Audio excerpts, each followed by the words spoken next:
இன்றே டவுன்லோட் செய்து உங்கள் ஃபேவரட் ஷோக்களை என்ஜாய் பண்ணுங்க.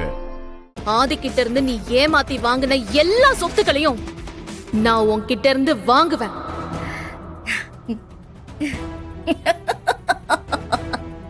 நீ சவால் விட்டு பேசுறது பவானி முன்னாடி. என்கிட்ட இப்ப எல்லாமே இருக்கு. நான் நினைச்சத கண்டிப்பா அடைஞ்சே தீருவேன். உன் புருஷனும் பிள்ளைங்களும் உன் கூட இருக்காங்கன்னு தானே நீ இவ்வளவு திமிரா பேசுற? இப்ப சொல்ற, நல்லா கேட்டுக்க. உன்னோட ஆசை புருஷனை பிரிச்சு அவனை துடிக்க துடிக்க உன் கண்ணு முன்னாடியே கொன்னு அவன் நெத்தியில 1 ரூபாவை ஒட்டுறேன். உன்னையும் அழிச்சு உன் 2 பசங்களையும் நடுத்தரவுல பிச்சை எடுக்க வைக்கிறேன்.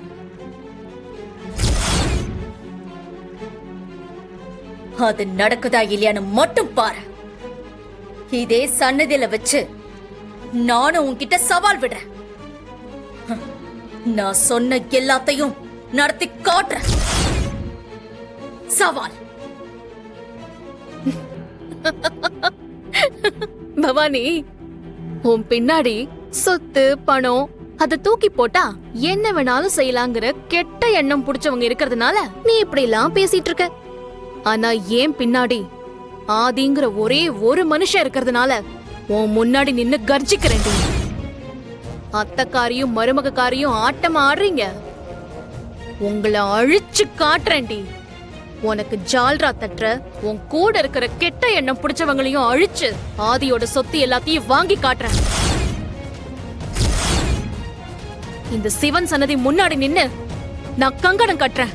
நான் சொல்றது நடக்கிற வரைக்கும் என் கால்ல செருப்பே போட மாட்டேன்டி.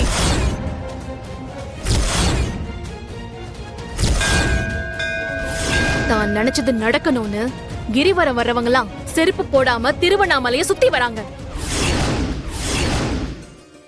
அந்த மாதிரி நடக்கிறப்ப கால்ல குத்துற ஒவ்வொரு கல்லும் ஒவ்வொரு முள்ளும் நாம நினைச்சதை அடைஞ்சே ஆகணுங்கிற வெறியை ஏற்படுத்தும். இங்க இருக்கிற இந்த சிவன் சிலைய அந்த அண்ணாமலையாரா நினைச்சு நான் எடுத்து வைக்கிற ஒவ்வொரு அடியும் கிரிவலம் தான். ஒவ்வொரு நாளும் வேண்டுதல் தான். என் கால் நடக்க போற வழி முழுக்க இருக்கிற முள்ளும் கல்லும் என் கால்ல குத்தட்டும். எல்லாத்தையும் மிதிச்சு ஏறி வந்து நான் நினைச்ச இடத்த அடைஞ்சே தீருவேன்.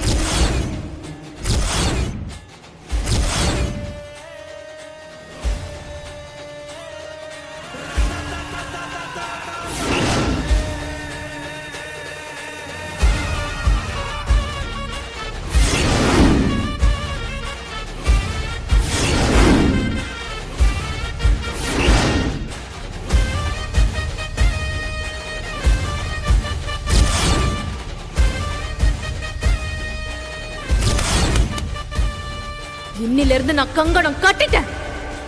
பவானி, உன்னோட அழிவு காலம் ஆரம்பமாயிடுச்சு. உன்னையும் உன் மருமகளையும் நான் அழிச்சே தீர்வேன்.